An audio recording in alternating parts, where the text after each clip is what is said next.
हरे कृष्णा हरे कृष्णा हरे कृष्णा कृष्ण कृष्ण हरे हरे, हरे राम राम राम हरे हरे।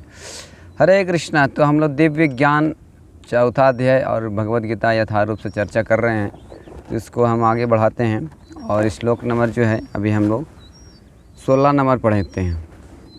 किम कर्मा किम अकर्मेति कव्य अपत्र मोहिता तते कर्म प्रक्षामि यज्ञत्वा मोक्षस्य अशुभात्। अनुवाद: कर्म क्या है और अकर्म क्या है, इसे निश्चित करने में बुद्धिमान व्यक्ति भी मोहग्रस्त हो जाते हैं। अतः मैं तुमको बतलाऊंगा कि कर्म क्या है, जिससे जानकर तुम सारे अशुभ से मुक्त हो सकोगे। हरे कृष्णा। तो जैसे कि इसमें बहुत संसार में लोग भ्रमित हैं। आज लोग बोलते हैं कर्म ही पूजा है, लेकिन ये सत्य नहीं है। जो भी करना है कर लो, हम बोल सकते हैं वही पूजा है उसके लिए? नहीं।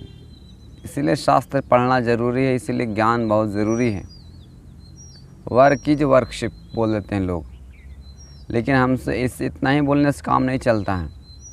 तो हमें भगवान यहाँ पर्सनली, भगवान supreme personality of God head Shri Krishna बता रहे हैं कि देखो अर्जुन, ये जो कर्म है अकर्म है, इसको समझना बहुत विद्वान लोग भी भ्रमित हो जाते हैं, मोहग्रस्त हो जाते हैं।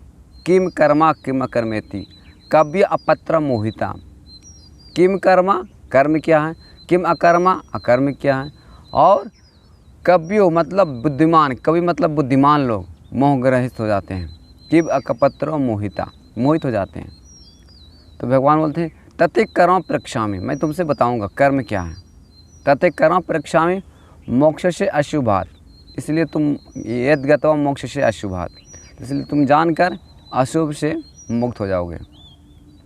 इसलिए बहुत ज़रूरी है ज्ञान। आज लोग सारे दुनिया में सब लोग कर्म में जुड़े हुए हैं। कोई भी ऐसा एक व्यक्ति भी नहीं है, जो जीव नहीं है, जो कर्म में नहीं लगा हुआ है। सब लोग कुछ न कुछ कार्य कर रहे हैं। तो इसलिए हमको जानना बहुत ज़रूरी है कि हम कौन सा कार्य करें और कौन सा कार्य ना करें। पिछले श्लोक हम लोग सुने थे कि हमको जो परंपरा से जो चले आ रहा है ज्ञान, उससे सीखना चाहिए और उसके अनुसार कर्म करना चाहिए। तो इस संसार से जितने कर्म का विधान बना हुआ, उसका कर्म का फल हमको संचित हृदय में बना हुआ है, उसको हम साफ कर सकते हैं। भगवान की संतुष्टि के लिए जो कार्य किया जाता है वो महाजनों ये न गता पंथा, महाजनों ये न गता पंथा। महाजनों, जो महाजन, जो भगवान के जो 12 महाजन होते हैं, उससे हम सीखेंगे। जैसे में स्वयंभू नारद था, जैसे ब्रह्मा जी, नारद, शिव जी, कपिल, बलि और सुखदेव गोस्वामी और जनक, ये सारे महाजन हैं। हिमराज जी, ये सारे महाजन हैं। तो इसके अनुसार जो दिया हुआ जो ज्ञान है, और वो ज्ञान कैसे प्राप्त करते हैं? भगवान से, वो भी परंपरा से ज्ञात करते हैं। जैसे हम लोग सुने थे कि इसके पहले ज्ञान किनको दिए थे? विवस्वान को। विवस्वान को ज्ञान दिए थे भगवान श्री कृष्ण। वो विवस्वान किसको दिए? मनु को। मनु किसको दिए? इक्ष्वाकु को। तो इस प्रकार से जो ज्ञान आता है, उसके आधार पर सारे संसार में कर्म किया जाता है, तो उससे हम कर्म के फल से छुट्टी हो जाती है। और नहीं तो हमको आज इतना बीमार क्यों होते, इतना क्यों मतलब बिना असमय मृत्यु हो जाती है? क्योंकि हम कर्म अच्छा से समझ नहीं पाते कि करना क्या और करना नहीं करना। इसलिए विद्वान कव्य अपत्र मोहिता, तो कव्यों विद्वान लोग भी मोहित हो जाते हैं। तो इसलिए ज्ञान बहुत ज़रूरी है समाज में। अगर हम ज्ञान ठीक से कर लेंगे, पढ़ लेंगे, समझ लेंगे गीता का ज्ञान, तो हमको कर्म करने में कोई भी दिक्कत नहीं होगी। क्योंकि हमको सर्च नहीं करना, डिस्कवरी नहीं करना है। क्योंकि जो बताया गया है ज्ञान भगवद गीता से, गुरु परंपरा से, जो साधुओं के मुँह से, उसके अनुसार हम जीवन यापन करना है। चलिए, प्रभुपाद जी से कोई पूछे थे कि मैं रिसर्च करूँगा, जो वैदिक शास्त्र जो है इसको रिसर्च करूँगा, तो बोले कि ये सब रास्कलों का काम है, मूर्खों का काम है सर्च करना। ऑलरेडी सर्च किया हुआ, ऑलरेडी दिया हुआ है भगवान से, तो सर्च क्या आप कर सकते हो? तो डिस्कवर करने की ज़रूरत नहीं है। सारे हमारे दिया हुआ आचार्य द्वारा है, शिल व्यास देव सारे शास्त्र लिख चुके हैं। आप क्या करोगे? बद्ध जीव कुछ कर सकता है? कर्म क्या है, अकर्म क्या है? तो बद्ध जीव के 4 दोष होते हैं। वो दोषों से जब परे होते हैं, जो सच्चा भगवान के भक्त हो जाते हैं, वही कोई सच्चा निर्णय निकाल सकता है कि यह सत्य है गलत है। अब देखिए, जैसे बताया गया है कि यज्ञ में पशु का हत्या करना उसके लिए अच्छा है। क्यों अच्छा है? क्योंकि उसका जन्म तुरंत मनुष्य शरीर में मिल जाता है।